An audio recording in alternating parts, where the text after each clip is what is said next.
जय Hind my dear friends. तो आज के इस वीडियो में हम डिस्कस करेंगे भारत के उप प्रधानमंत्रियों के बारे में। उप प्रधानमंत्री का जो पद है उसकी क्या संवैधानिक स्थिति है, इसकी हम चर्चा करेंगे। साथ ही साथ सरदार वल्लभ भाई पटेल से लेकर, जो कि हमारे देश के पहले उप प्रधानमंत्री थे, उनसे लेकर लाल कृष्ण आडवाणी तक, अब तक जितने भी व्यक्ति यहाँ पर उप प्रधानमंत्री बने हैं उनसे संबंधित जो भी महत्वपूर्ण परीक्षा उपयोगी तथ्य है उनको हम इस वीडियो में शामिल करेंगे। चलिए चीजों को एक एक करके समझते हैं। सबसे पहले बात करें उप प्रधानमंत्री पद की संवैधानिक स्थिति की, तो उप प्रधानमंत्री का जो पद है ये पूर्णतः संविधानेतर पद है। ठीक है, संविधानेतर पद का मतलब ये होता है कि संविधान में इसका कहीं भी वर्णन नहीं है और संविधान इस प्रकार की कोई भी अनिवार्यता नहीं करता है कि जब भी कोई सरकार का गठन किया जा रहा है उसमें आपको उप प्रधानमंत्री बनाना कंपलसरी है। इस तरह की कोई भी अनिवार्यता यहाँ पर नहीं है। बात करें उप प्रधानमंत्री पद के इतिहास की, तो अगर उप प्रधानमंत्री पद का इतिहास देखें तो अब तक हमें 7 उप प्रधानमंत्री देखने को मिलते हैं। सबसे पहले उप प्रधानमंत्री सरदार वल्लभ भाई पटेल, फिर आते मोरारजी देसाई, फिर चौधरी चरण सिंह, जगजीवन राम, यशवंत राव चौहान, चौधरी देवीलाल, लाल कृष्ण आडवाणी। इस तरीके से कुल 7 उप प्रधानमंत्री हमें देखने को मिलते हैं। चलिए एक एक करके इनको डिस्कस कर लेते हैं। सबसे पहले हम बात करें सरदार वल्लभ भाई पटेल की, तो सरदार वल्लभ भाई पटेल देश के पहले उप प्रधानमंत्री थे। ठीक है, कांग्रेस पार्टी से आने वाले बहुत ही कद्दावर नेता थे ये।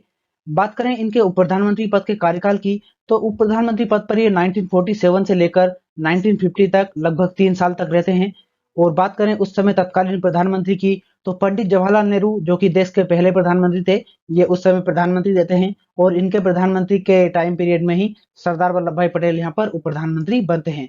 बात करें अन्य महत्वपूर्ण तथ्य की, सरदार वल्लभ भाई पटेल जो थे वो भारत के पहले उप प्रधानमंत्री होने के साथ साथ देश के पहले गृह मंत्री भी थे। ठीक है, पहले होम मिनिस्टर भी सरदार वल्लभ भाई पटेल ही थे। बात करें एक और तथ्य यहाँ पर देखने को मिलता है, तो पद पर रहते हुए मृत्यु होने वाले ये देश के पहले उप प्रधानमंत्री थे। ठीक है, वैसे भी ये पहले उप प्रधानमंत्री थे और इनकी मृत्यु पद पर रहते हुए ही 1950 में हो गई। बात करें सरदार वल्लभ भाई पटेल को भारत रत्न की, तो 1991 में, ठीक है, इनकी मृत्यु के लगभग 41 साल बाद 1991 में सरदार वल्लभ भाई पटेल को भारत रत्न दिया जाता है। अब हम बात करते हैं देश के दूसरे उप प्रधानमंत्री मोरारजी देसाई के बारे में। मोरारजी देसाई की अगर बात करें तो ये भी कांग्रेस पार्टी से आने वाले एक नेता थे, पर 1975-76 में कांग्रेस से अपने मतभेदों के चलते ये जनता पार्टी के साथ जुड़ते हैं। और बात करें इनके उप प्रधानमंत्री के कार्यकाल की, तो 1967 से लेकर 69 तक लगभग 2 साल तक ये उप प्रधानमंत्री रहते हैं। और उस समय प्रधानमंत्री थी इंदिरा गांधी जी। ठीक है, जब यहाँ पर लाल बहादुर शास्त्री की डेथ होती है उस समय मोरारजी देसाई यहाँ पर प्रधानमंत्री पद के प्रबल दावेदार थे, बट कुछ अंदरूनी कारणों के चलते यहाँ पर मोरारजी देसाई को प्रधानमंत्री नहीं बनाया गया। तो इनकी जो असंतोष था इनमें, उसको दूर करने के लिए इनको यहाँ पर उप प्रधानमंत्री का पद दिया जाता है। बात करें अन्य महत्वपूर्ण तथ्य की, तो मोरारजी देसाई आगे चलकर प्रधानमंत्री बनते हैं और 1977 से लेकर 1979 तक देश के प्रधानमंत्री बनते हैं, लगभग 2 साल तक। और उप प्रधानमंत्री पद से इस्तीफा देने वाले ये पहले व्यक्ति थे।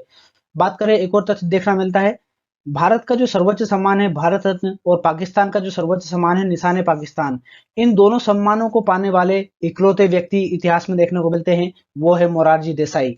मोरारजी देसाई के बारे में बात करें तो ये मुंबई के मुख्यमंत्री रहे हैं। ठीक है, गुजरात और महाराष्ट्र को मिलाकर पहले एक कंबाइन स्टेट था मुंबई, उस मुंबई स्टेट के मोरारजी देसाई मुख्यमंत्री रहे हैं। अब बात करें चौधरी चरण सिंह की, जो कि देश के तीसरे उप प्रधानमंत्री देखने को मिलते हैं।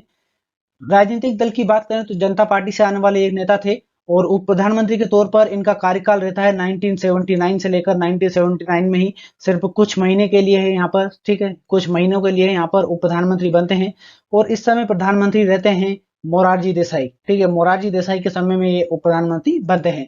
अन्य महत्वपूर्ण तथ्य की बात करें तो किसान नेता इनको कहा जाता है। ठीक है, इनके जन्म दिवस पर ही किसान दिवस मनाया जाता है। साथ साथ प्रधानमंत्री ये बनते हैं आगे चलकर।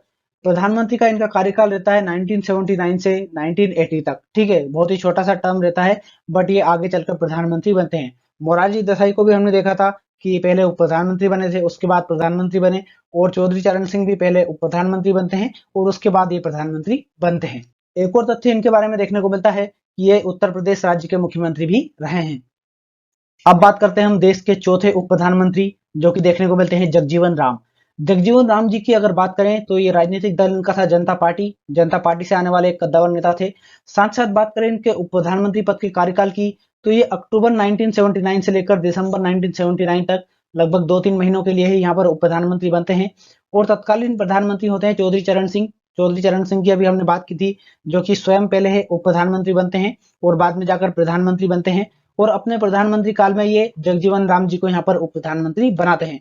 जगजीवन राम जी के उपनाम की अगर बात करें तो इनको बाबूजी के नाम से जाना जाता है। ठीक है, बाबूजी जगजीवन राम इनको कहा जाता है और ये पहले दलित नेता थे जो कि उप प्रधानमंत्री बनते हैं और इनका संबंध बिहार राज्य से है। तो ये थे हमारे चौथे उप प्रधानमंत्री जगजीवन राम जी। अब बात करते हैं देश के 5वें उप प्रधानमंत्री यशवंतराव चौहान जी के बारे में। यशवंतराव चौहान की बात करें तो ये राजनीतिक दल जनता पार्टी से आने वाले एक और नेता यहाँ पर देखने को मिलते हैं जो कि आगे चलकर उप प्रधानमंत्री बनते हैं। और उप प्रधानमंत्री कार्यकाल की बात करें तो ये 1979, ठीक है, दिसंबर 1979 से लेकर जनवरी 1980 तक बहुत ही छोटे कार्यकाल यहाँ पर देखने को मिलता है। लगभग 2-3 महीने के लिए ही ये उप प्रधानमंत्री बनते हैं। और उस समय प्रधानमंत्री की बात करें तो चौधरी चरण सिंह यहाँ पर देश के प्रधानमंत्री होते हैं। ठीक है, चौधरी चरण सिंह इकलौते ऐसे प्रधानमंत्री थे जिनके कार्यकाल में 2 उप प्रधानमंत्री देखने को मिलते हैं। पहले थे, हमने अभी बात किया था, जगजीवन राम जी। ठीक है, जगजीवन राम जी भी इनके टाइम पीरियड में ही उप प्रधानमंत्री बने थे और अभी हमने देखा कि यशवंत राव चौहान भी इन्हीं के टाइम पीरियड में उप प्रधानमंत्री बनते हैं। तो ये इकलौते ऐसे प्रधानमंत्री है जिनके टाइम पीरियड में 2 उप प्रधानमंत्री देखने को मिलते हैं। यशवंत राव चौहान जी महाराष्ट्र राज्य के पहले मुख्यमंत्री थे। जब बंबई से 1960 में महाराष्ट्र बनता है तो उस महाराष्ट्र राज्य के पहले मुख्यमंत्री थे यशवंत राव चौहान जी। अब बात करते हैं देश के छठे और सबसे महत्वपूर्ण उप प्रधानमंत्री चौधरी देवीलाल जी के बारे में। राजनीतिक दल की बात करें तो जब 1989 से लेकर 1991 तक जनता दल की सरकार बनती है, उस सरकार में ये यहाँ पर उप प्रधानमंत्री रहते हैं और इनका खुद का एक राजनीतिक दल होता है, भारतीय राष्ट्रीय लोक दल, जो कि हरियाणा में उस समय पर सक्रिय था। और बात करें इनके उप प्रधानमंत्री कार्यकाल की तो 19 अक्टूबर 1989 से लेकर 21 जून 1991 तक लगभग 2 साल के दौर में ये 2 बार उप प्रधानमंत्री बनते हैं।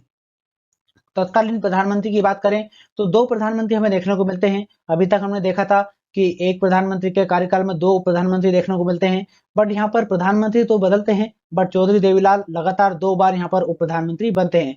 सबसे पहले जब वीपी सिंह यहाँ पर प्रधानमंत्री बनते हैं तो वीपी सिंह की सरकार में भी चौधरी देवीलाल जी यहाँ पर उप प्रधानमंत्री बनते हैं और उसके बाद वीपी सिंह जब हट जाते हैं और चंद्रशेखर जी का नंबर आता है प्रधानमंत्री बनने का, तब यहाँ पर प्रधानमंत्री तो बदलता है पर चौधरी देवीलाल फिर से उप प्रधानमंत्री बनाए जाते हैं। तो इस बात से आप समझ सकते हैं कि उस समय की राजनीति में चौधरी देवीलाल जी की अच्छी खासी पकड़ रही होगी। चौधरी देवीलाल भारतीय राजनीति के इतिहास में इकलौते ऐसे व्यक्ति हैं जो 2 बार उप प्रधानमंत्री बने हैं। बात करें अन्य महत्वपूर्ण तथ्य की तो चौधरी देवीलाल का उपनाम यहाँ पर ताऊ देवीलाल के नाम से इनको जाना जाता है। एक और महत्वपूर्ण तथ्य हमें देखने को मिलता है कि चौधरी देवीलाल जी जो हैं वो 2 बार हरियाणा राज्य के मुख्यमंत्री रह चुके हैं। तो 2 बार हरियाणा के मुख्यमंत्री रहे और 2 बार ये देश के उप प्रधानमंत्री रहे। अब बात करते हैं देश के 7वें और अब तक बने उप प्रधानमंत्रियों में सबसे आखिरी उप प्रधानमंत्री देखने को मिलते हैं लाल कृष्ण आडवाणी जी। लाल कृष्ण आडवाणी जी की बात करें तो ये बीजेपी के बहुत ही कद्दावर नेता माने जाते हैं। ठीक है, बीजेपी से आने वाले एक नेता थे और कार्यकाल की बात करें तो जून 2002 से लेकर मई 2004 तक ये उप प्रधानमंत्री रहते हैं। उस समय प्रधानमंत्री रहते हैं अटल बिहारी वाजपेयी जी। ठीक है, अटल बिहारी वाजपेयी और आडवाणी जी ने काफी लंबा समय एक साथ राजनीति में बिताया है। और बात करें अन्य तथ्य की तो पद्म विभूषण से यहाँ पर लाल कृष्ण आडवाणी जी को सम्मानित किया जा चुका है। तो ये था हमारा उप प्रधानमंत्रियों से संबंधित जानकारी का वीडियो। उम्मीद करते हैं जानकारी आपको अच्छी लगी होगी। अच्छी लगी तो प्लीज वीडियो को लाइक जरूर करें और अपने दोस्तों के साथ शेयर करें। साथ साथ हमारे चैनल को सब्सक्राइब करके बेल आइकन को प्रेस कर लें ताकि ऐसे ही वीडियो जब भी हम अपलोड करें तो उनके नोटिफिकेशन आपको टाइम टू टाइम मिलते रहें। बहुत बहुत धन्यवाद।